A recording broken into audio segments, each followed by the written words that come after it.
Eccoci di nuovo insieme, telespettatori di Telerent 7 Gold, canale 15 del digitale terrestre, con una nuova puntata di Penalty, tutto il calcio di cui il calcio vero non parla mai. Come al solito l'appuntamento del mercoledì e del giovedì su questa frequenza per parlare di calcio dilettantistico siciliano.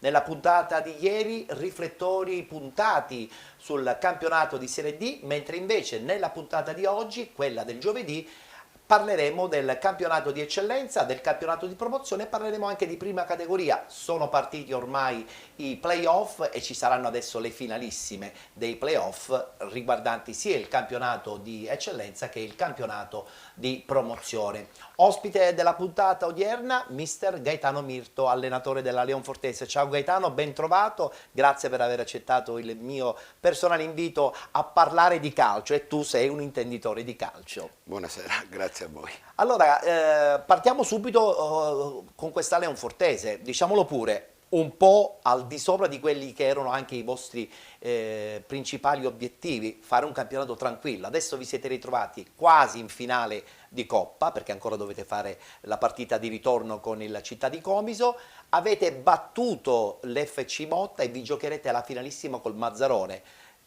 È stata una bella ennesima favola. Sì, devo dire proprio di sì. Siamo andati oltre ogni più rosea aspettativa. Sicuramente ci aspettavamo di fare un buon campionato, puntavamo ai playoff, ma di stare dalla prima fino all'ultima giornata a lottare per un primo posto non ce l'aspettavamo.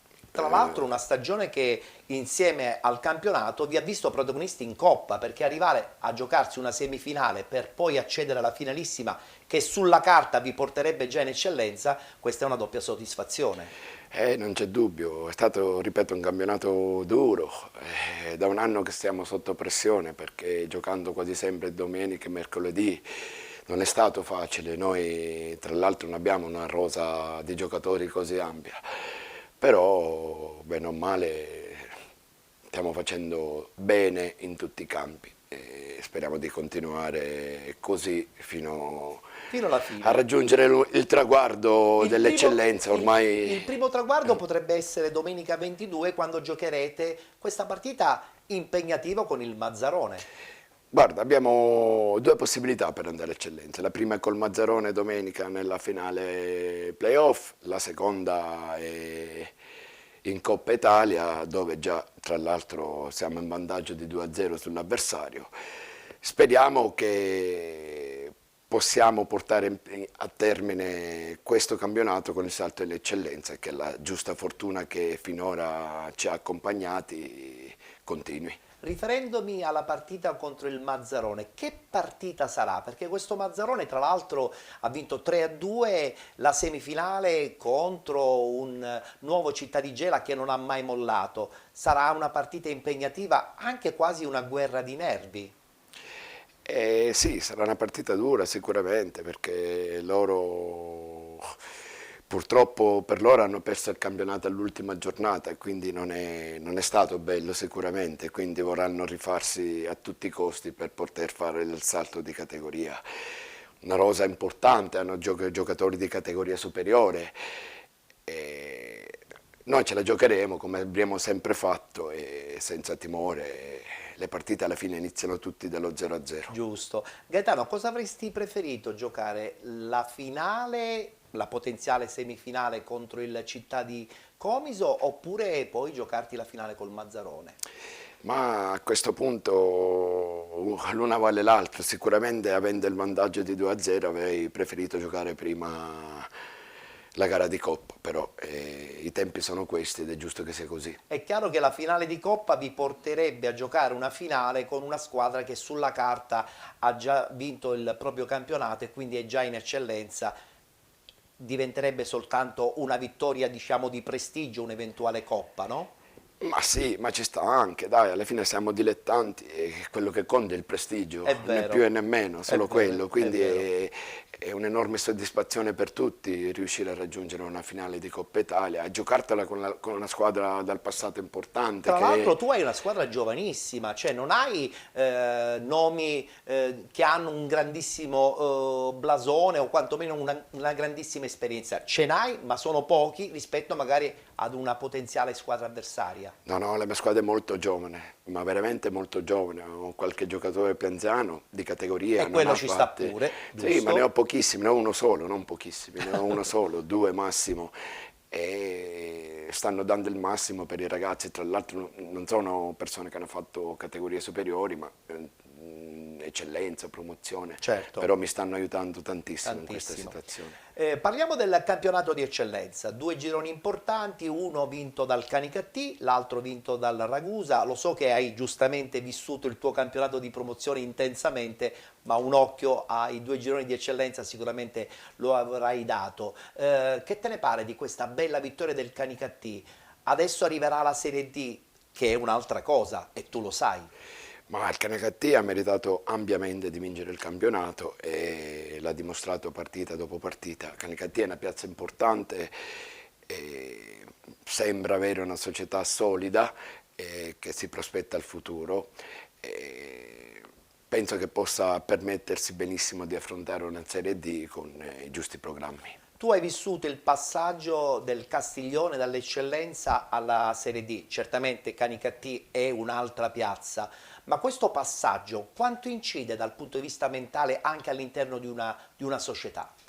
Ma Castiglione è stata una situazione molto diversa, sai? È diversa dalle altre piazze perché Era un piccolo era una centro, situazione inaspettata al massimo, nessuno ci poteva credere e ti vai a ritrovare in un piccolo centro che ha sempre fatto la terza categoria a fare la Serie D e la gioia diventa immensa, però dopo i problemi logistici sono importanti. Là ne avrebbero di meno perché, ti ripeto, Castiglione è un paese chiuso, ci devi andare, 1000 abitanti, 1500, e pubblico assente se non quello dei paesi limitrofi, ne avevamo anche tanto, giusto? Però era favoloso giocare, è una favola importante perché, ti ripeto, ti ritrovi in categorie, 3-4 categorie più in là di quello che si possa permettere il paese. ed è Era un una bel favola, era veramente ricordo, una ed è un bel favola, ricordo, era ed è un veramente bel una ricordo. favola. Credo che non dovrebbero esserci invece problemi in una piazza importante come quella del Ragusa, no? Che riabbraccia, credo anche abbastanza meritatamente, il campionato di Serie D. Ma infatti stiamo parlando di Ragusa, stiamo parlando di un capoluogo di provincia, quindi deve essere pronta Deve ad essere giusto, affrontare queste bisogna situazioni. assumersi anche le proprie responsabilità quando si rappresenta un paese come, o Ragusa, meglio, una città come quella di Ragusa. indubbiamente. Sta cercando anche di raggiungere il campionato di Serie D l'Agrigento, l'Acragas 2018, che ha giocato la finale contro la Don Carlo Missilmeri. Un pensiero sulla rivelazione Don Carlo, ma soprattutto sulla conferma dell'Acragas che con l'arrivo di Terranova probabilmente ha fatto un cambio anche dal punto di vista di mentalità ed è volata poi anche abbastanza meritatamente alle finali nazionali. La Grazia, stiamo parlando di un altro capoluogo di provincia, di una squadra importante alla fine. Pensavo già dall'inizio che avrebbe dato filo da torcere al Canicattì, così non è stato. Il Forse qualche Canicattì punto perso all'inizio, poi non è più riuscita a recuperarlo. purtroppo le partite vengono 1-1, non è facile vincerle così, però si ritrova, ti ripeto, una rosa di giocatori importanti e penso che alla fine abbia tutte le carte in regola per poter raggiungere la Serie D anche attraverso i playoff. Che è però un percorso un po' più tortuoso e anche più impegnativo, perché poi le rivali non è che insomma si conoscono bene. E oggi con i social È più facile riesci a qualche conoscere cosa. bene anche i rivali, ma ripeto, stiamo parlando di una società importante con una rosa di giocatori importanti, penso che abbia le carte in regola per poter lottare per bene. E la Don Carlo Missilmeri è comunque da incorniciare la sua stagione, Ma essere sicuramente. riuscita attraverso anche un gruppo interessante, un allenatore innovatore come Utro, ad arrivare a giocarsela questa finale playoff è già una bella soddisfazione, no? Altro che, anche perché quel girone c'erano molte squadre interessanti. Rispetto al girone B sicuramente. Infatti, una di queste è il Milsilmeri, ho visto qualche partita così, qualche spezzone, ho visto che facevano un buon gioco, una squadra ben quadrata, organizzata, e sicuramente una lieta sorpresa. Potrebbe tentare la carta la prossima stagione, perché sai, l'esperienza che tu acquisti giocando un campionato da vertice ti può portare poi l'anno successivo ad avere forse più possibilità di capire bene la categoria e magari tentare il grande salto? Ma non c'è dubbio, quando hai una squadra che fa bene e riesci a mantenertela per l'anno prossimo e riesci a fare i giusti acquisti che ti possono fare il salto di qualità, sicuramente hai più possibilità degli altri. Hai più possibilità, è vero. Guardiamoci adesso gli highlights, proprio la vittoria dell'Acragas 2018 nei confronti della Don Carlo Milsilmeri. Il risultato finale 1-0 per la squadra di Terranova.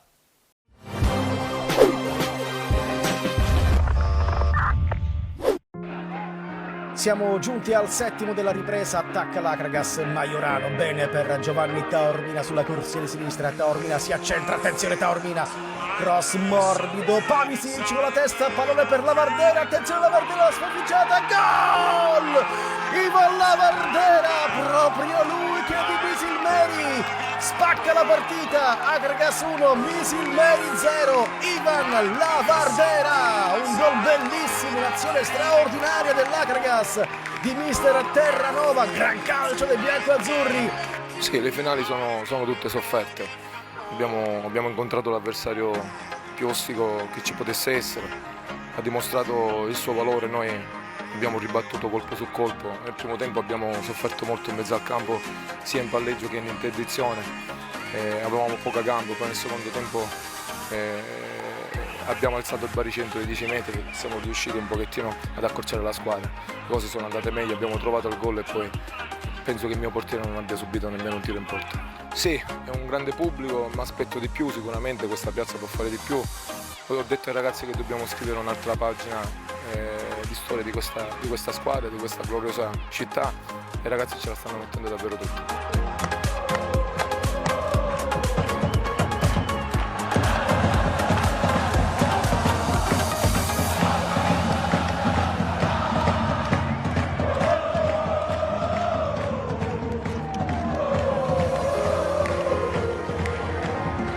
Incontravamo una delle squadre costruita per vincere il campionato, sapevamo delle difficoltà in cui saremmo andati incontro, ma oggi la nostra squadra è stata, come si suol dire, ha buttato il cuore oltre l'ostacolo. C'è stato da soffrire, abbiamo sofferto, poi abbiamo trovato il gol e penso di non abbiamo mai rischiato nulla, il nostro portiere non ha fatto nemmeno una parata. Però complimenti anche al Milsilmeri perché è una di quelle squadre che meriterebbe anche loro di andare in Serie D. Sì, la prossima sfida, non so come è finita oggi Isernia con l'altra squadra, sarà in Molise, ma la prima ce l'abbiamo in casa, giorno non questa domenica, la prossima.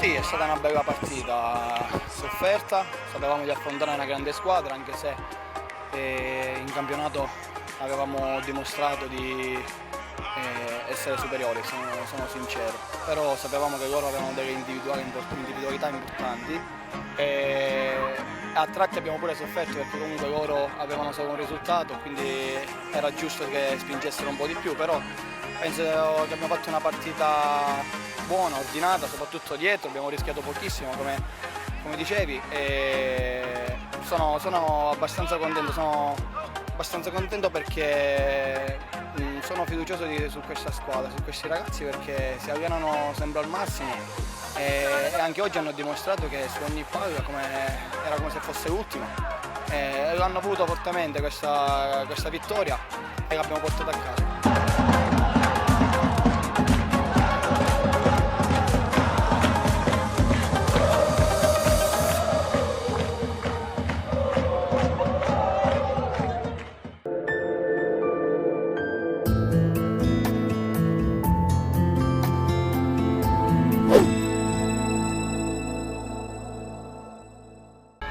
per un'ora siamo stati padroni del gioco, loro erano lunghi e noi ne abbiamo approfittato tra le linee, abbiamo palleggiato, siamo andati diverse volte al cross, abbiamo messo in difficoltà, abbiamo fatto una partita di grande personalità. Purtroppo queste sono partite che si decidono nei dettagli, di fronte avevamo una squadra organizzata, una squadra che comunque prende pochissimi gol, quindi sapevamo che dovevamo stare attenti. Dispiace per il gol preso perché purtroppo il dettaglio fa la differenza, sia per quanto riguarda a favore che a sfavore. Sul gol secondo me c'è una svista importante, c'è un fallo di mano in mezzo al campo dove la traiettoria cambia, permette di partire, di fare quel cross, ma se non c'è quel fallo di mano a mano larga la palla va nella nostra traiettoria. Purtroppo dispiace, non voglio trovare scuse, alibi, però venire qui, non concedere praticamente nulla all'Agricas, giocare una grandissima partita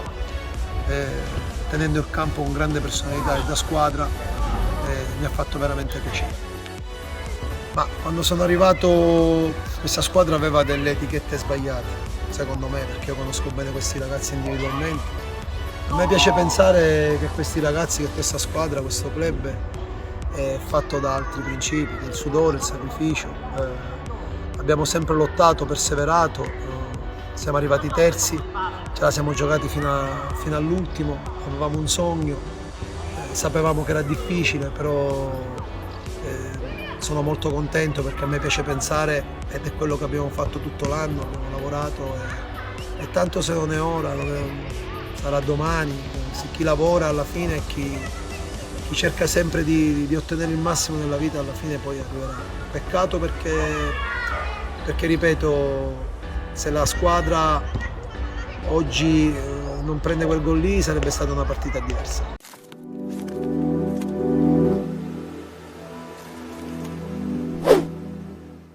Akragas dunque che vola le finali nazionali, così come vola le finali nazionali la Ionica FC. Per esempio, questa Ionica FC infarcita da tanti argentini può diventare veramente la sorpresa e inaspettatamente agganciare questa Serie D, tenendo presente che potrebbe esserci addirittura una finale tutta siciliana per poi ammettere solo una squadra al campionato nazionale dilettanti la prossima stagione. Una bella sorpresa del campionato quasi inesistente del girone B. E ha fatto bene, c'era di meglio, secondo me la Legia Virtus era una squadra che doveva puntare. La vedevi più quadrata forse? La vedo più quadrata, sì, non c'è dubbio, però questi hanno fatto veramente bene, si ritrova una squadra formata da tanti argentini. Sì. E devo dirti che per la mia esperienza io mi ritrovo 3 argentini, la mia squadra sono persone che danno tanto. Danno la vita in campo, hanno fame di calcio. Ecco, dicevo questo, hanno fame di calcio, che sì, forse manca in qualche giocatore, diciamo, nostrano. Sì, assolutissimamente sì, ormai vedere i nostri ragazzi giocare a calcio è difficile, veramente difficile, hanno altri interessi, hanno altri obiettivi e lo sport in genere, non solo il calcio, è un optional che lo fanno per puro passatempo, né più né meno. Riescono ad assimilare anche la mentalità di gioco gli argentini? Secondo me sì, perché hanno molto latino dentro di loro, no? Per la mia esperienza sì, io ho preso dei ragazzi che avevano un altro tipo di gioco e col lavoro si sono adeguati presto, perché hanno molta abnegazione nel lavoro. Quindi una Ionica che può tentare la carta Serie D e poi anche in questo caso pensare di disputare una stagione importante, perché adesso è arrivata la bella struttura in sintetico, Santa Teresa di Riva è una piccola ridente cittadina, forse un po' più grande di Castiglione, quindi ci può stare un seguito che può aiutare anche la squadra, perché il tifo poi diventa anche fondamentale, no? Ma decisamente sì, alla fine è una squadra che ha raggiunto il suo massimo e la spensieratezza, la tranquillità di affrontare queste partite li può portare a fare anche delle cose inimmaginabili. Le magie che riescono ogni tanto possono essere le favole, come ad esempio quella della Ionica. Sono d'accordo. Parliamo del campionato di promozione. Allora, 4 gironi, il primo vinto dal Risultana San Lorenzo, credo che abbiano strameritato la vittoria finale. Clemente ha dimostrato che l'età è importante, se poi insieme all'età ci metti una certa tonicità e fai tanti gol, aiuti anche una piccola realtà di un quartiere di Palermo che comunque guarda in grande. Sì, stiamo parlando di una squadra organizzata per fare il salto di categoria anche in eccellenza. Era una squadra molto ma molto forte, organizzata bene, con giocatori di altre categorie, vedi Clemente, vedi Lonigro, e in promozione questi giocatori fanno una differenza notevole. Non è solamente una parola quando diciamo sono di categoria, ti fanno la differenza. È vero, fanno la differenza, sì, perché poi servono da traino all'intero gruppo. Infatti. E questo è importantissimo. Tra l'altro in questo gruppo si è giocata la finale playoff, dove il Casteldaccia è riuscito a battere il Castelvetrano, la Folgore Castelvetrano, che sicuramente tu ricorderai molto bene perché è stata comunque per molti anni una squadra importante nel campionato di Serie D. Quando poi dopo scendi di categoria, ritornare a certi livelli è sempre molto difficile. Ma sì, è difficilissimo, perché il campionato lo vince una sola squadra e le squadre che competono sono in tante e ci sono troppe cose.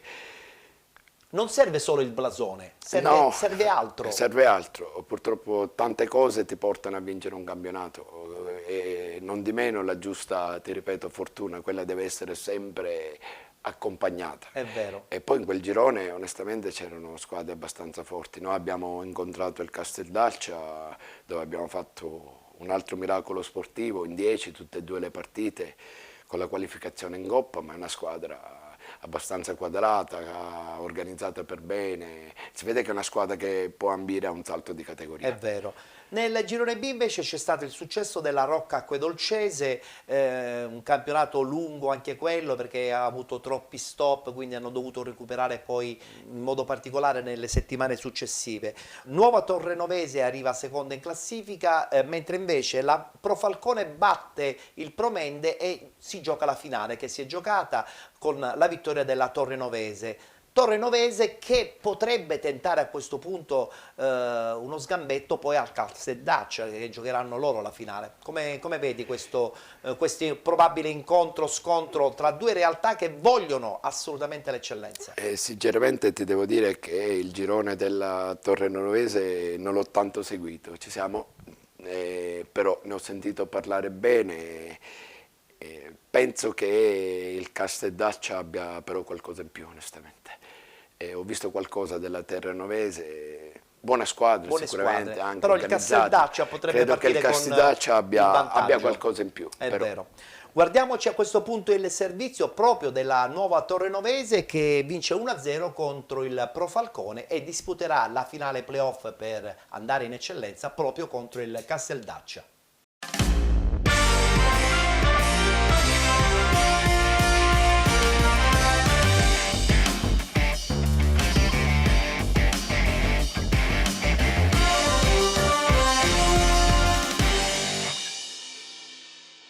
Continua il sogno eccellenza per la Torrenovese che batte il Pro Falcone nella finale playoff del girone B di promozione e vola alla finalissima per il salto di categoria dove affronterà i palermitani del Casteldaccia. Ai rosanero di Nardi è sufficiente la punizione di Ceraulo dopo 8 minuti per stendere i giallorossi e staccare il pass per l'ultimo atto della stagione. Sono proprio i locali a provarci in apertura reclamando un calcio di rigore dopo 2 minuti per l'intervento in area di Agolli su Peppe Mazzuff. Il signor Polizzotto lascia giocare. L'11 di casa la sblocca però al minuto 8 quando Ceraulo con una magistrale punizione dal limite supera ben fatta, facendo così Torrenovese 1, Pro Falcone 0 e tifosi rosanero che possono far esplodere tutta la loro gioia. Per Ceraulo, che aveva già castigato i giallorossi in campionato, è la quinta rete personale. Gli ospiti tentano la risposta, ma il destro di Carini da fuori non crea problemi a Inferrera. Poi la squadra di Nardi torna a spingere provandoci con Yassin Mazzuff che al 20° di testa costringe ben fatta alla deviazione in angolo e Truglio 5 minuti dopo che da buona posizione posizione, calcia debolmente trovando la parata facile del portiere. Rosanero che insistono al minuto 27 vorrebbero il penalty per il tocco col braccio di Agolli sul colpo di testa di Parisi, ma anche qui il fischietto palermitano dice di no.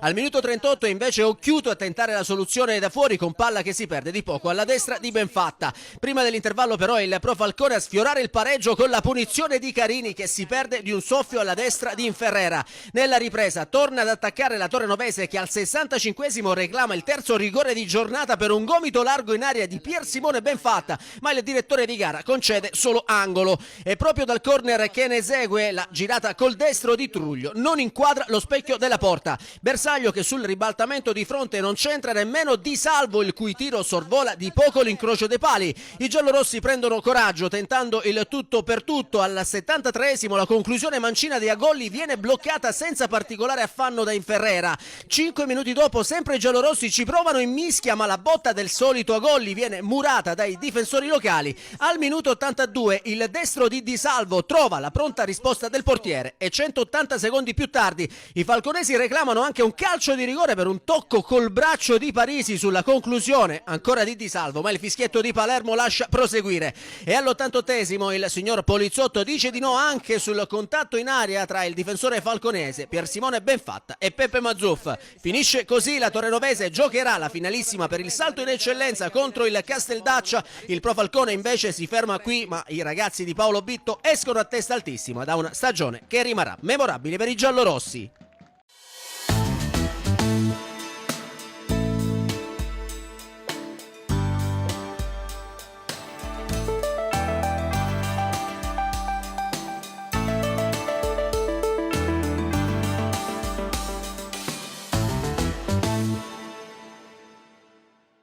Ne approfittiamo anche per parlare del play-out. Domenica si è giocato un incontro importante tra il Sinagra Calcio ed il Valdinisi. Il Valdinisi vince 2-1, pertanto rimarrà anche per la prossima stagione nel campionato di promozione. Guardiamo il servizio.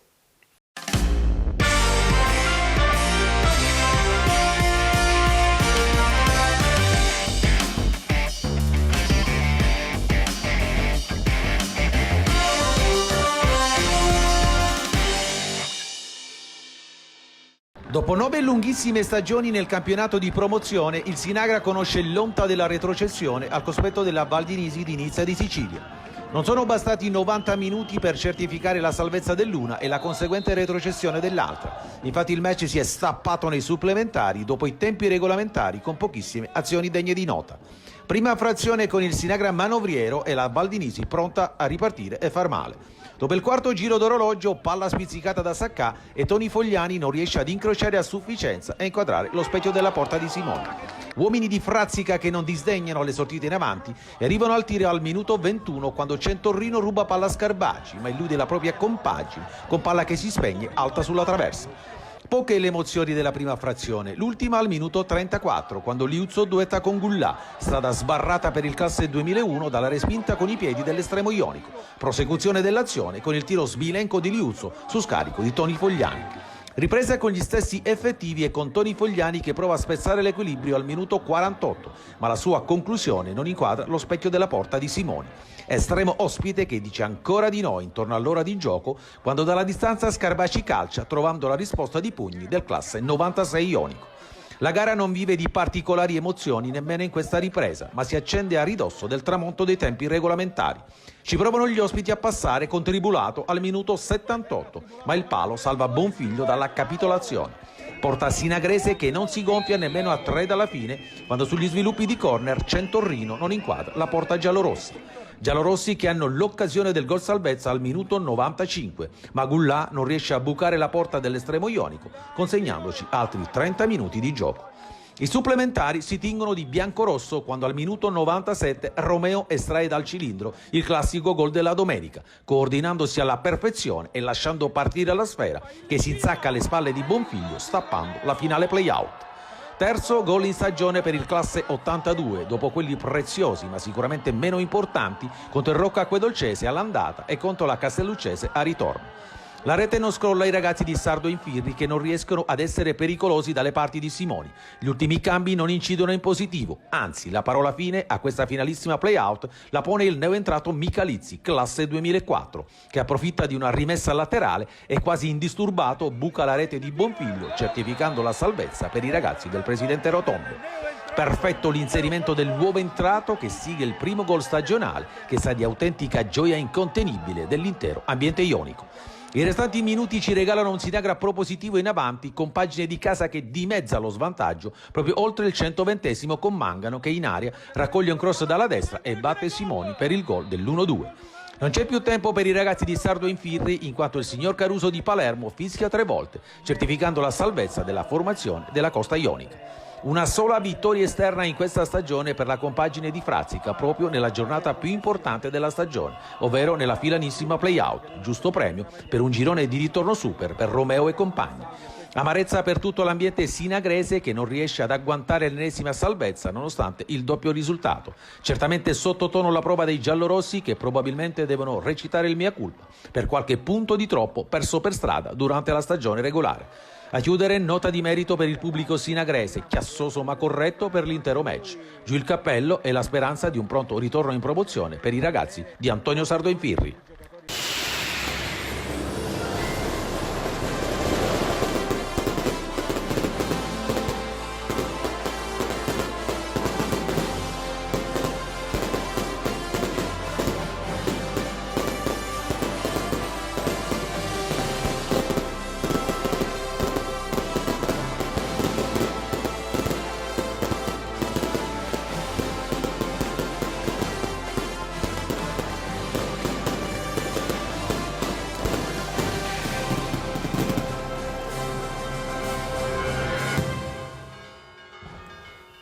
E parliamo adesso di questo girone C, dove abbiamo avuto il trionfo del Real Aci. A proposito di una battuta sul Real Aci, che squadra ti è sembrata? È una squadra di categoria che non esprimeva un gran gioco onestamente, ma ripeto, una squadra di categoria che badava al sodo. Non rischiava più di tanto sapendo... Infatti è stata anche imbattuta. Sì, non rischiava più di tanto sapendo della giusta forza, avendo uomini che da un momento all'altro sapevano di poter cambiare la partita e così è stato. Nel campionato di promozione ti servono questi uomini? Oh, ha voglia che ti servono, fanno la differenza, sono stati bravissimi alla fine a fare questo, non hanno mai perso una partita, quindi non si può che non fare i complimenti a loro. È stato un girone molto importante perché oltre al Real Aci ci siete stati voi, la Leonfortese, e poi c'è stato anche questo FC Motta. Io credo che entrambe, sia FC Motta che Real Aci, avevano comunque quella fame per andare in eccellenza, ma spesso e volentieri il gioco del calcio poi è un gioco impazzito, no? Perché poi la partita te la devi giocare, e se tu arrivi, come è successo all'FC Motta, a giocare l'eccellenza contro una squadra che invece mentalmente era ancora tonica, animata dalla vittoria in semifinale, mentre invece l'FC Motta era da troppo tempo ferma, troppe settimane di fermo, non arrivi con le gambe probabilmente con la mentalità giusta, o sbaglio Gaetano? Sì, quando stai fermo non è facile tenere i giocatori sotto pressione, quando manca la partita... Anche perché sono dilettanti. E infatti, quando manca la partita, che è la fase più allenante del calcio, qualcosa viene meno. Sì, veramente nella partita che abbiamo disputato loro non stavano tanto sulle gambe. Non è stata una grande partita da ambedue le squadre, onestamente, le occasioni di gol sono state col contagocce, però noi ci abbiamo creduto alla fine più di loro, siamo stati fortunati a segnare alla fine del secondo tempo supplementare, ma abbiamo tenuto più di loro il pallino del gioco, dove ripeto non è stata una grande partita da parte di nessuna delle due le squadre.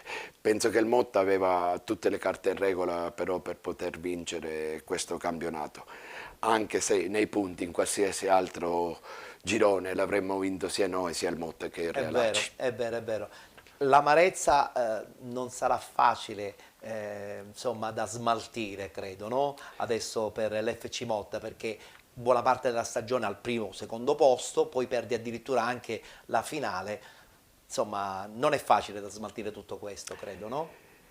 FC Motta ha fatto bene, ha fatto un grosso campionato. Penso che in qualche partita doveva usare di più. Qualche punto perso che probabilmente poi ha pagato. Ma i punti li perdi dove meno te l'aspetti molte volte, capito? Però negli scontri diretti vedo la partita che hanno fatto con noi, non hanno osato più di tanto, abbiamo fatto pareggio, è stata una partita da pareggio da Tra parte di l'altro due loro squadre. insomma avevano 2 risultati su 3 e questo forse li ha un po' tranquillizzati?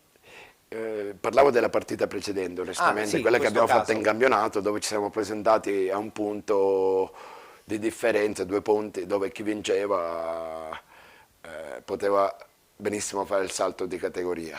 Loro, ti ripeto, in quella partita non hanno osato più di tanto, si sono accontentati di andare a fare pareggio per poi andarsela a giocare con il Real Aci. Così Ma in non è questo stato. caso, nello scontro della finale, loro erano forse troppo tranquilli proprio perché avevano 2 risultati su 3? Ma 2 risultati su 3 è molto limitato, perché quando ti vai a fare una partita che dura 120 minuti, il gol lo puoi prendere in qualsiasi momento. E così è stato. Poi succede spesso che le squadre che hanno un unico risultato vincono le partite, perché non c'è mai tranquillità in quello Perché che deve andare scatta a fare. qualche cosa che magari è superiore invece a quelli che hanno appunto in questo caso 2 risultati su 3. Infatti. Guardiamoci il momento più importante, almeno sin qui, della stagione della Leonfortese, proprio la vittoria 1-0 in casa dell'FC Motta.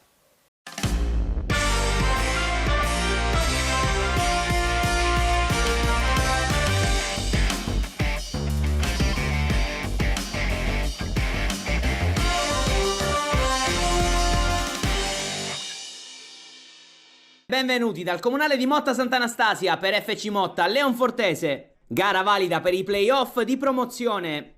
Incontro che sarà diretto dal signor Alessandro Angelo della sezione di Marsala con assistenti Lugaro di Palermo e Fiore di Messina. Tutto pronto per il calcio d'inizio, muove il primo pallone della partita Montalto. Punizione dalla sinistra per il Motta, parte adesso il traversone col destro. Rimessa laterale affidata ad Oliveri che va in aria. Prova a controllare in serra, poi pallone che arriva a Palazzolo. Profondo il suggerimento per Luca che controlla, poi calcia.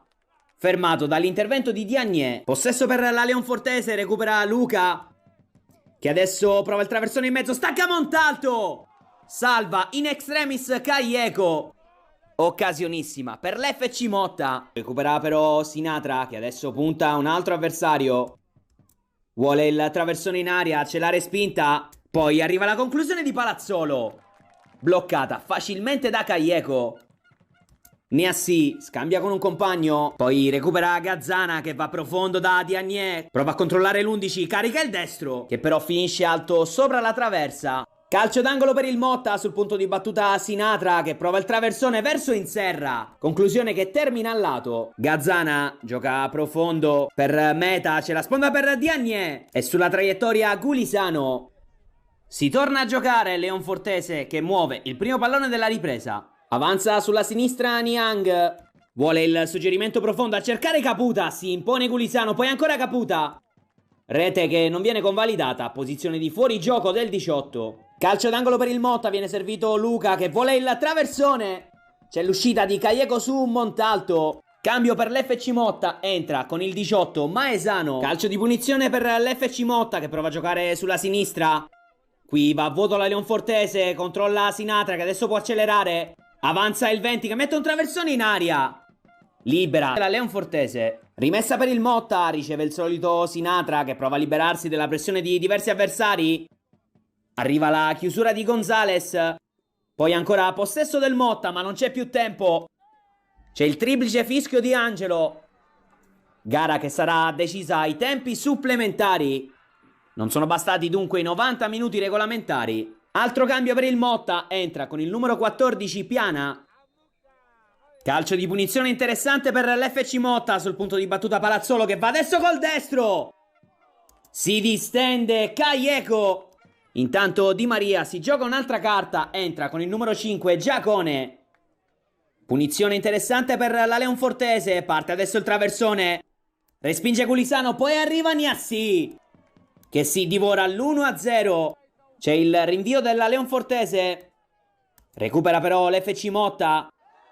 Qui c'è una magia di Sottile che arriva tu per tu col portiere.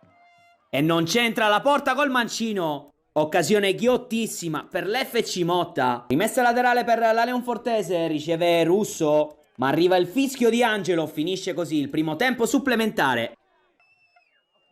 Punizione dal limite per la Leonfortese. Parte Gazzana col mancino. Respinto. Non c'è calcio di rigore secondo Angelo.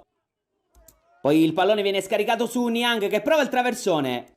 Calcio d'angolo dalla destra affidato a Gonzales. Parte il traversone. Sulla ribattuta arriva Niassi, che insacca il vantaggio a sorpresa della Leonfortese. Si toglie anche la maglia il numero 8. Rivediamo il traversone. Poi il tiro ribattuto di Lopez. E infine il tap-in vincente di Niassi. Prova a giocare su Palazzolo che però viene fermato. Possesso che è ancora del Motta con Giacone che tenta addirittura la conclusione dal limite. Prova a distendersi sempre in avanti con Niang, inseguito da un avversario. C'è la chiusura. Ma infine arriva il triplice fischio di Angelo. FC Motta che cade al comunale contro la Leonfortese e che quindi non vede concretizzarsi il sogno del salto di categoria.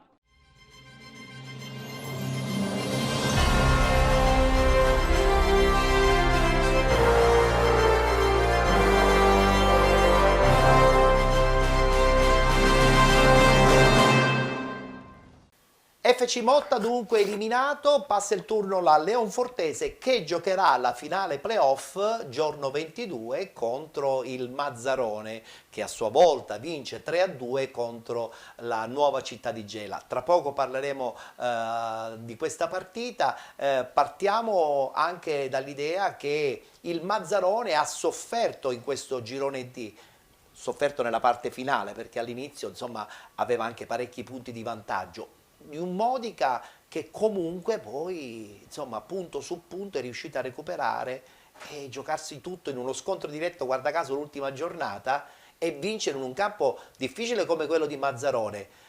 Che cosa è successo all'interno secondo te del gruppo Mazzarone e che cosa invece di positivo ha acquistato il Modica soprattutto in questo scontro diretto? Ma è successo poco, stiamo parlando del Modica, una squadra attrezzata per vincere, con giocatori veramente di notevole importanza per la categoria. E ci sta benissimo che tu puoi perdere uno scontro diretto col Modica. È una partita complicata. Diciamo che non doveva arrivare allo scontro diretto non con, sì, con ma 2 punti di svantaggio. Durante l'anno penso ci siano state delle vicissitudini societarie, hanno fatto se non sbaglio qualche sbaglio il Mazzarone perdendo 2 partite a tavolino col Città di Comiso mi sembra, tutte e due per 2 motivi diversi. Se metti quei 6 punti le cose il Mazzarone avrebbe vinto a man basse. Poi quando ti presenti l'ultima partita contro il Modica non è facile, è dura, senti il ma fiatone veramente addosso, dura. no? È veramente dura perché c'hai l'ansia di dover vincere e di dover pareggiare, non osi più di tanto. Il Modica doveva per forza vincere e ha le qualità per metterti sotto, ha voglia se ce l'ha. E infatti sono state poi quegli elementi che ti fanno la differenza a farti vincere la partita. Ma stiamo parlando di una squadra importante, di una struttura societaria importante, di un allenatore importante per la categoria, di giocatori, ripeto, importanti per la categoria, di una società abituata anche ad altre piazze. È vero. Nuova Città di Gela che vince 2-0 e poi che cosa succede? Il Mazzarone rovescia tutto nella ripresa vincendo una partita all'ultimo istante su calcio di rigore 3-2, giocherà con voi la finalissima. Nuova Città di Gela che ha voglia di ritornare giustamente nel calcio che conta, ci sono troppe società secondo me a Gela, però in questo momento la squadra del Nuova Città di Gela è la più alta di categoria. Stiamo parlando di Gela, un'altra città importante del calcio siciliano sicuramente, per ora un po' in crisi. Io ho visto quella squadra, una squadra giovane, una squadra che gioca veramente bene a calcio, veramente organizzata, Aveva imbrigliato il Mazzarone. Sì, l'aveva imbrigliato per bene, poi non so cosa è successo al secondo tempo. C'è stata un'espulsione nel secondo tempo e quando poi giochi in 10. Sicuramente sì, qualche ansia, qualche paura al secondo tempo è nata fuori, perché ho visto un po' la partita. Il primo tempo è stata assoluta padrone del campo. Il secondo tempo sono andati un po' in crisi, però sapranno loro le loro motivazioni, non ci metto bocca in questo. Guardiamoci gli highlights: vittoria del Mazzarone 3-2 contro la Nuova Città di Gela.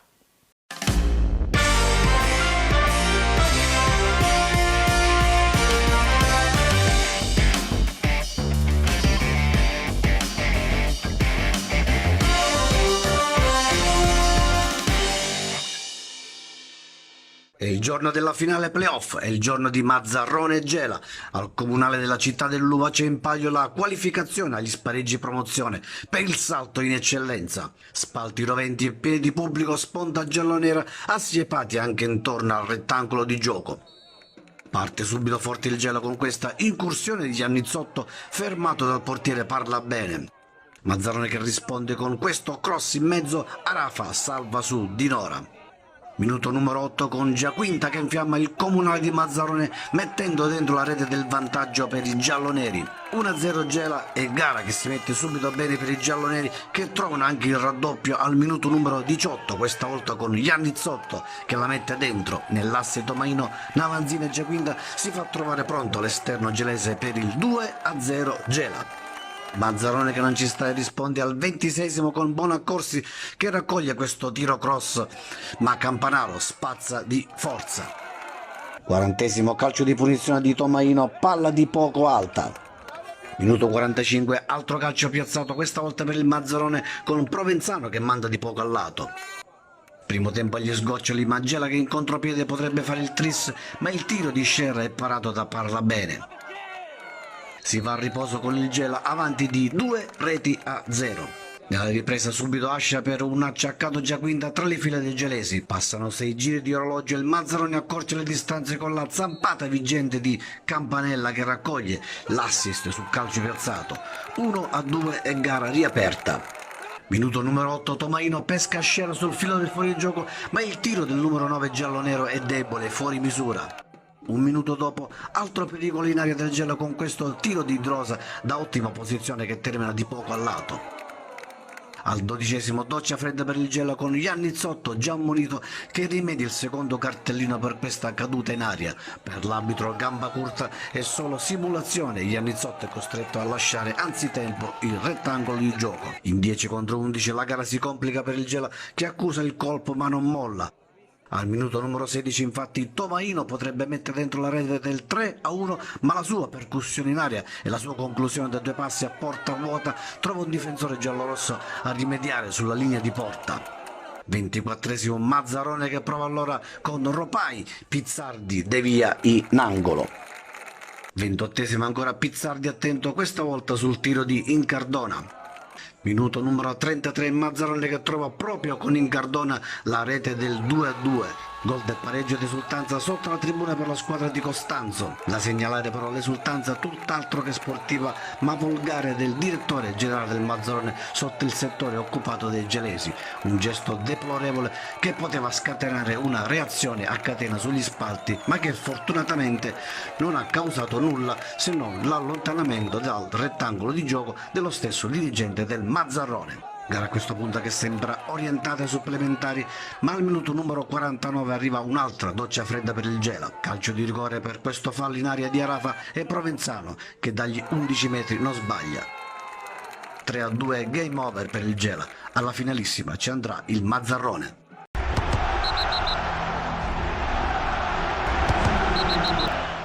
Beh, sicuramente abbiamo fatto un secondo tempo malissimo, proprio non siamo entrati neanche in campo e questo sicuramente l'abbiamo pagata e purtroppo le partite si finiscono dopo i 90 minuti, no? E d'altronde loro sono stati bravi, ci hanno creduto, poi sicuramente anche ci ha influito molto il fatto dell'espulsione di Giannizzotto.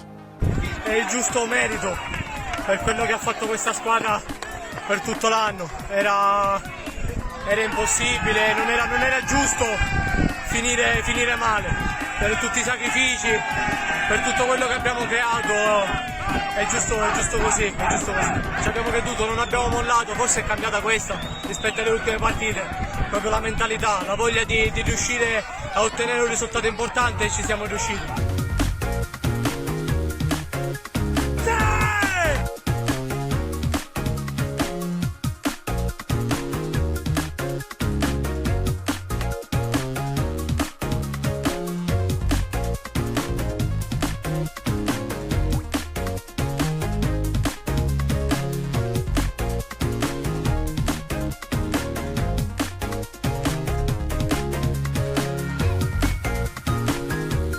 Una bella risposta a tutti quelli che parlavano, solo questo.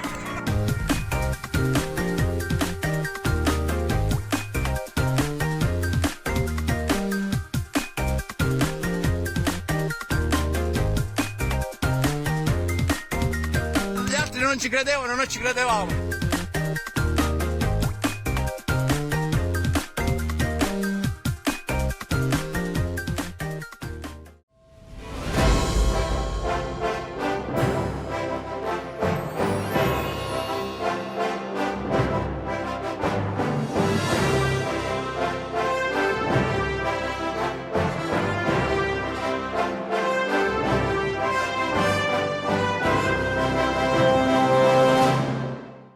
Finale playoff domenica 22, Mazzarone contro Leonfortese. La domanda te l'ho fatta proprio all'apertura della nostra trasmissione, te la ritorno a fare perché adesso verte sul fatto che questo Mazzarone ha recuperato l'energia, perché recuperi 2 gol contro la Nuova Città di Gela dopo l'amarezza di una sconfitta nella partita clou della stagione contro il Modica.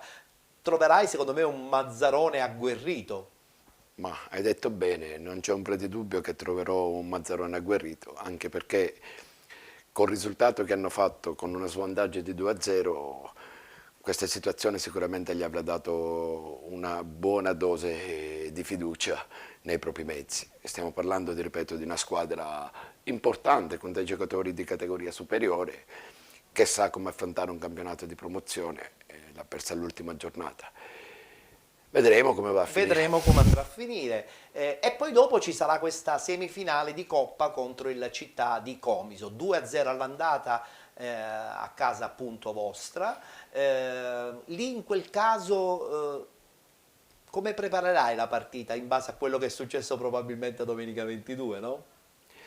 Ma c'è poco da provare, è una partita in cui siamo in vantaggio per 2-0, è una partita in cui devi uscire fuori quello che è sempre d'altronde uscito tutto l'anno, cuore, abnegazione, voglia di fare bene, dove il giocare bene passa in secondo piano. Se devi mandare via la palla la mandi. Devi andare a chiudere il risultato, devi cercare di andare a fare gol e chiudere la partita, se puoi, perché il 2-0 non ti darà nessun diritto al salto di categoria, come l'hai fatti li puoi sempre prendere 2 gol e abbiamo visto che il Comiso ha una buona squadra, perché è vero, sì, abbiamo vinto 2-0, ma siamo stati anche fortunati, perché anche loro hanno avuto qualche occasione per fare gol e quello che hai fatto tu l'andata possono benissimo farlo loro al ritorno. Devi stare sul pezzo, devi stare concentrato e devi dare tutto quello che hai, cosa che hai fatto quest'anno in ogni caso. In società come vedono questo momento positivo della squadra, no? Ma sicuramente sono entusiasti tutti, no? È una società nuova, all'epoca del fallimento l'hanno ripresa dopo qualche anno. Quest'anno stanno cercando di fare le cose per bene, si stanno organizzando al meglio, cercano di dare tutto ai ragazzi, sono una società sana, seria, ripeto, stanno cercando... Pronta per l'eccellenza? Per me sì, secondo me sì, perché stanno lavorando in tal senso. Però logisticamente è un problema fare calcio a So che avete il grande problema dello stadio, del campo penso dove allenarvi. Il miracolo di questa società che parte dal presidente e arriva al magazziniere è proprio questo alla fine. Vero è, noi abbiamo dei ragazzi splendidi che danno il massimo in campo, Ma noi siamo, penso, l'unica società in Sicilia, se non in Italia, a allenarsi in un campo di calcio a 5, noi facciamo calcio a 11. Pazzesco. Dopodiché abbiamo un campo di calcio a 11 dove praticamente si può giocare a beach soccer o fare corsa da cavalli, non più e nemmeno, la sabbia è più alta della spiaggia. Perché voi non vi allenate nel campo dove giocate invece la domenica? No, perché il campo dove giochiamo la domenica, che io sappia, non sono io, sono l'allenatore, sì, quindi so qualcosina, non giusto, più di tanto, ma ce l'ha in gestione una società, ci andiamo a giocare solo la domenica, pagando una retta, penso, abbastanza considerevole. Alta, è impossibile andare a fare allenamenti in un campo dove paghi una somma considerevole, dove tra l'altro non è un gran campo, è un campo stiamo parlando di una squadra che è in semifinale di Coppa e che si giocherà l'eccellenza nella finale playoff. Infatti, sarà un'emozione importante perché da 2 anni non alleno, non faccio calcio, quindi ritornare ad allenare e fare bene, fare il salto di categoria è importante. Mettiamo che le cose vadano per il verso giusto. Rimani a Leonforte a questo punto, non puoi fermare ancora questo sogno. Ma penso di rimanere in ogni caso a Leonforte perché mi sto trasferendo, quindi giustamente penso di rimanere in ogni caso a Leonforte. Poi speriamo di goderci l'eccellenza, poi il resto si vede. Bene, ok. Allora un in bocca al lupo per insomma, le prossime giornate che ti attendono, speranzoso di confermare la tua grande qualità sia tecnica che morale. Grazie Gaetano Mirto. Grazie a voi. Parliamo adesso dei playoff e dei playout del campionato di prima categoria. Eccola qua la schermata dei risultati. 3 gli incontri per quanto riguarda il triangolare, mentre per quanto riguarda gli spareggi la partita di andata Sant'Alessio Catania San Pio X è finita 0-0. Il ritorno si giocherà sabato 21 in casa appunto del Catania San Pio X. Si è giocato anche l'altro incontro, vittoria del San Fratello contro il Valle del Mela. Il ritorno si disputerà il 22 maggio. Guardiamo invece adesso la schermata per quanto riguarda i play-out. Eccolo qua il quadro completo con la vittoria del Real Casale 2-1 contro la Giardinellese. È finita 4-4 la partita tra Folgore Milazzo e Sfarandina ed infine vittoria a tavolino 3-0 del Real Sud Nino Di Blasi contro il Pachino. Rimangono in prima categoria dunque Real Sud Nino Di Blasi, Folgore Milazzo, Giardinellese e Real Casale, mentre invece procederanno ad un altro ennesimo spareggio le 3 squadre che vedete segnate nella schermata, Sfarandina, Pachino e Sciara. Concludiamo dunque qui la puntata odierna di Penalty, tutto il calcio di cui il calcio vero non parla mai, puntata certamente molto interessante, ospita in studio il mister della Leonfortese Gaetano Mirto. Ci fermiamo qui e vi diamo appuntamento a mercoledì prossimo, come al solito alle ore 13 sul canale 15 del digitale terrestre di Telerent 7 Gold.